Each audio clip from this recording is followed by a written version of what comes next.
Alright guys, so as you can see we have some new videos.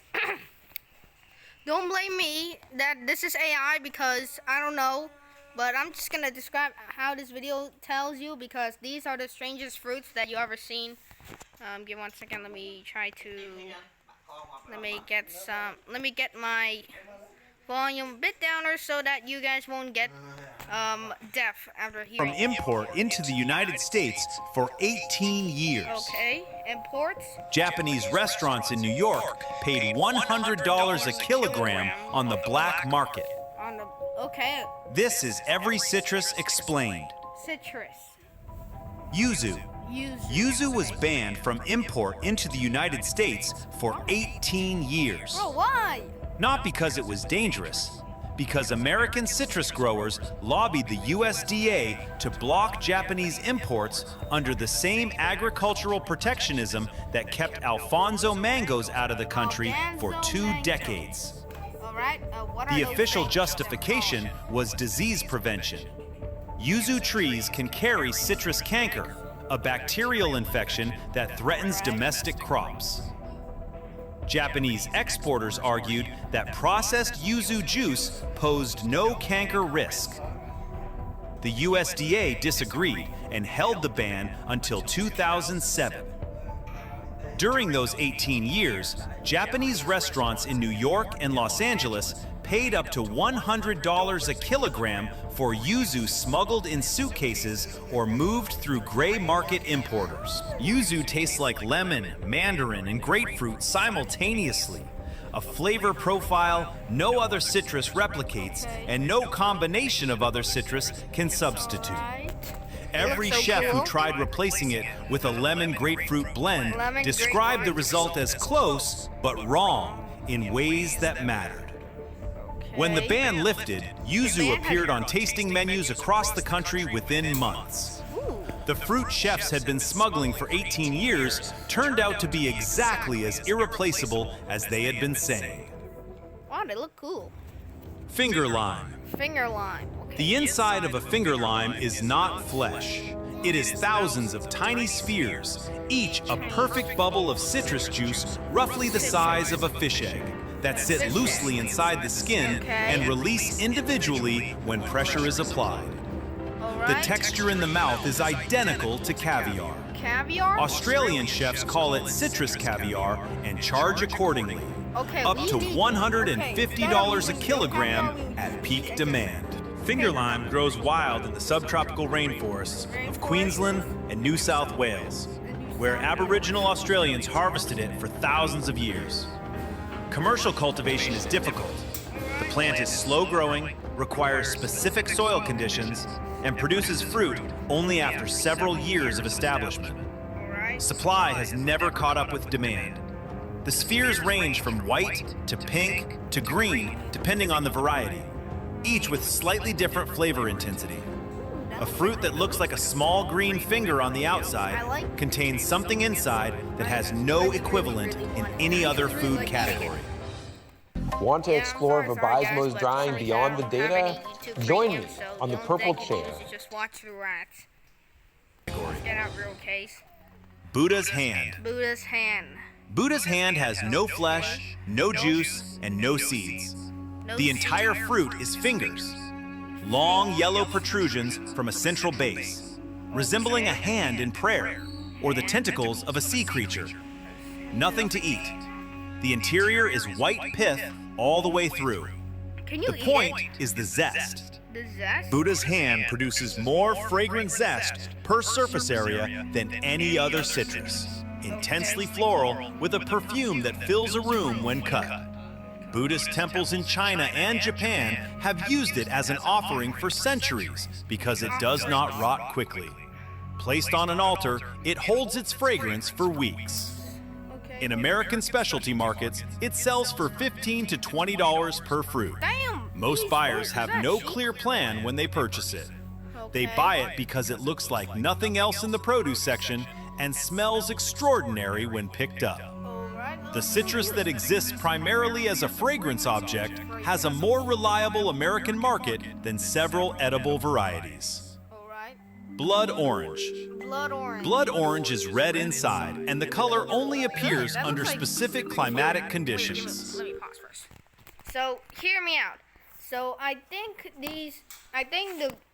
the red oranges, like that orange that you see, I think it could look like a smaller version of a grapefruit, but it's orange at the outside, so it's just an orange. The anthocyanins that produce the deep crimson flesh require cold nights during the growing season. Without temperature fluctuation, the same variety produces pale orange or slightly pink flesh. Blood oranges, grown in Sicily near Mount Etna, where volcanic soil and Mediterranean climate produce sharp temperature swings, develop the deepest color and most complex flavor. The same variety, grown in California without those conditions, produces fruit noticeably less red and less flavorful. Sicily has a protected geographical indication, Arancia rosa di Sicilia, covering 3 specific varieties grown in the volcanic zone. The blood orange in your American supermarket was likely grown in California or imported from Spain. Same variety as the Sicilian original, not the same fruit. Okay, not the same fruit. Pomelo. Pomelo. What's a Pomelo is the ancestor of grapefruit, and most people have never encountered it. Every grapefruit descends from a hybrid cross between pomelo and sweet orange that occurred on Barbados in the 18th century. Pomelo has been cultivated in Southeast Asia for 4,000 years. I haven't seen that. Grapefruit has existed for roughly 300. The descendant became a global commodity. The ancestor remains a specialty item in Asian grocery stores. Pomelo is larger than grapefruit, sometimes reaching the size of a small basketball, with thick, spongy pith and flesh that is sweeter and less bitter than its descendant. The bitterness that defines grapefruit comes from the sweet orange side of the hybridization, not from pomelo. The original fruit is milder than the fruit it accidentally created. Most people know the descendant and have never tasted the ancestor. Makrut lime. Makrut lime. The name kaffir lime is a racial slur in Swahili, and the international food industry is slowly changing it. Kaffir is an extreme ethnic insult in South Africa and parts of East Africa. Its use in any other context does not change what the word means to people for whom it is a slur. The common name is moving toward Makrut lime as major retailers make the transition. Walmart, Whole Foods, and most major British supermarkets have updated their labeling. Many cookbooks still use the old name because changing published content is slower than changing retail labels. The fruit is used almost entirely for its leaves. Makrut lime leaves are a fundamental aromatic in Thai, Indonesian, and Cambodian cooking, contributing a floral citrus fragrance that no other ingredient replicates. The juice is intensely bitter and rarely used. A citrus valued primarily for its leaves is being renamed because its common English name is a slur. It's a slur. Ugly fruit. Ugly fruit. Ugly fruit is legally named ugly. No. Ain't no way they literally... Nah, that's pretty funny, not gonna lie, because no way there's a fruit that's named ugly fruit. If it exists, then that's the most funniest fruit that I ever seen or heard of, because ugly, that's kind of funny, but also it's an insulting word. So children who are watching this video, please do not copy what I just said, because they're not fun to people, but they're kind of like good jokes, but not that good jokes or whatever. Let's just continue. The trademark is registered. A Jamaican company called Cabell Hall Citrus has owned the rights since the 1930s.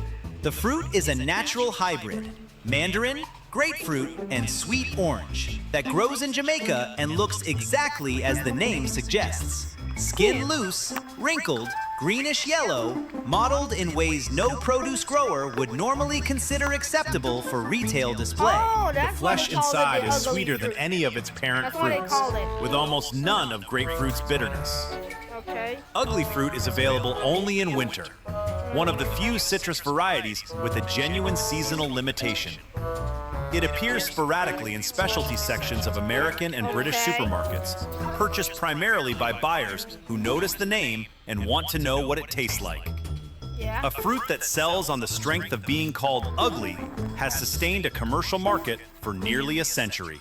Ooh, that looks sick. Decopon. Decopon. Decopon was a Japanese monopoly until a patent expired.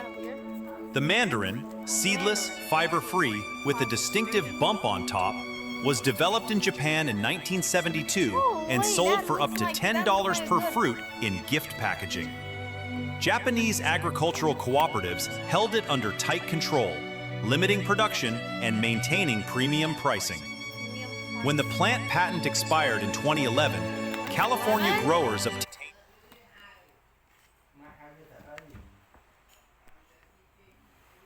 budwood and began cultivating Decopon under the name Sumo Citrus. Production scaled quickly. The price dropped from $10 per fruit to roughly $2 in American markets within a few years.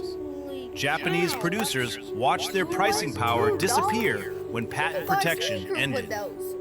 Sumo Citrus is now widely available in American supermarkets from November through April. A patent expiration moved a fruit from gift shop to grocery store in under a decade. Cool. Citron. Citron, that looks sick. Oh my. Popsicle? I'm fine. Okay, I'm fine. I don't need it. Every citrus fruit descended from 3 original species: citron, pomelo, and mandarin. Wait, why Lemon is a hybrid of citron and bitter orange. Citron and bitter Lime orange. is a hybrid of citron and mandarin. Grapefruit comes from pomelo and sweet orange, which itself is a citron-mandarin hybrid. The entire global citrus industry traces back to 3 wild fruits from Southeast Asia. Citron is the oldest in documented cultivation, appearing in Sanskrit texts from around 800 BC. It is also the only fruit with a formal religious legal status in Judaism. The etrog used in the Sukkot ceremony must be a true citron, not a hybrid, and rabbinical authorities have debated the botanical standards for a valid etrog for 2,000 years. 2,000 A fruit that generated an entire global agricultural category also generates annual legal disputes about whether a specific specimen meets ceremonial requirements. Cara Cara orange. Cara Cara orange. Every Cara Cara orange in the world is a clone of one tree. The variety was discovered in 1976 on a hacienda in Venezuela. A single Washington navel orange tree produced a branch with spontaneously pink flesh, a random mutation on one part of one tree. The branch was propagated and the mutation proved stable. Cara Cara produces flesh colored by lycopene, the same pigment in tomatoes and watermelon, rather than the anthocyanins that color blood oranges. The flavor is sweeter and less acidic than standard navel oranges, with notes tasters consistently describe as cherry or blackberry. Cherry blackberry. Cara Cara is now widely available from December through April. Again? Every fruit in every store in every country came from cuttings tracing back to that one mutant branch on one Venezuelan tree. The variety that produced a global market did not exist before a single tree decided to do something different. Okay. Seville orange. Seville orange. Seville orange is too bitter to eat, and Britain cannot get enough of it. Why? The acidity and bitterness make eating it raw essentially unpleasant. It is not sold as fresh fruit anywhere in any meaningful commercial quantity. It is sold almost exclusively to Britain, almost exclusively for marmalade during a 6-week window in January and February when the Spanish harvest arrives. British marmalade production depends entirely on Seville oranges from Spain. The season is so specific and so culturally embedded that food writers treat its arrival the way wine writers treat Beaujolais Nouveau. The fruit has been grown in Seville since the Moors introduced it to Andalusia in the 10th century. For 1,000 years, it has been too bitter to eat fresh and too important to stop growing. The entire commercial justification for one of the world's oldest cultivated citrus varieties is British breakfast toast. Clementine. Clementine. Clementine may have been invented by accident by a French priest in Algeria. The leading story involves Father Clément Rodier, a missionary who discovered the fruit in his garden in Misserguine around 1902. A chance hybrid between a mandarin and a sweet orange that produced a seedless, easy-peeling fruit unlike anything available at the time. Genetic research confirmed it is a mandarin sweet orange hybrid, but raised questions about whether Father Rodier created it deliberately or simply discovered a spontaneous hybrid. The name stuck regardless. Clementine became the dominant small citrus in European markets and the standard Christmas citrus in Britain and France. The fruit that appears in stockings and holiday markets as reliably as any seasonal tradition. A fruit that may or may not have been invented by a French priest in an Algerian orphanage became a European Christmas institution. That looks sick. Kumquat. Kumquat. Kumquat is the only citrus you eat without peeling. The skin is sweet, the flesh is sour, the complete opposite of every other citrus. With any other citrus, you remove the bitter peel and eat the sweet interior. With kumquat, you eat the sweet peel and the sour interior together, the two balancing in a single bite. The size of a large grape, cultivated in China for over 1,000 years. It reached Europe in 1846 when Scottish botanist Robert Fortune brought specimens back from China. The same Fortune who smuggled tea plants out for the British East India Company in one of the more consequential acts of agricultural espionage in history. Kumquat reached Florida in the early 20th century and has remained a specialty item ever since. Familiar enough to appear at farmers markets, but never dominant enough to become a produce staple. Rangpur lime. Rangpur lime is not a lime. It is a hybrid of mandarin and citron, genetically closer to a mandarin that tastes like lime and looks like a small orange.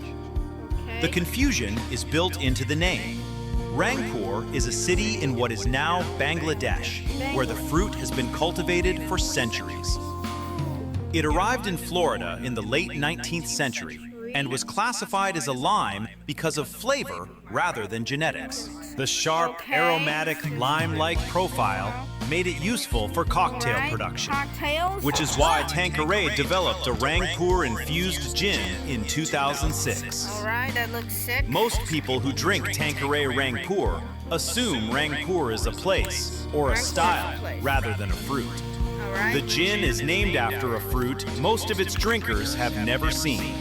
The fruit looks nothing like what the flavor suggests. Alright. Oro Blanco. Oro Blanco. Oro Blanco was developed at the University of California in 1958 by crossing grapefruit with pomelo and took 30 years to reach commercial markets. The goal was a grapefruit without bitterness. The naringin compound that gives grapefruit its characteristic bite is present in much lower concentrations in Oro Blanco. UC Riverside released it commercially in 1981. American consumer response was limited. Israeli exporters licensed the variety, renamed it Sweetie, and introduced it to European consumers who had no resistance to something called Sweetie. It became a commercial success in Europe. The same fruit sold under its original California name struggled while selling successfully under a name that told consumers exactly what to expect. Oro Blanco and Sweetie are identical. The name made the difference.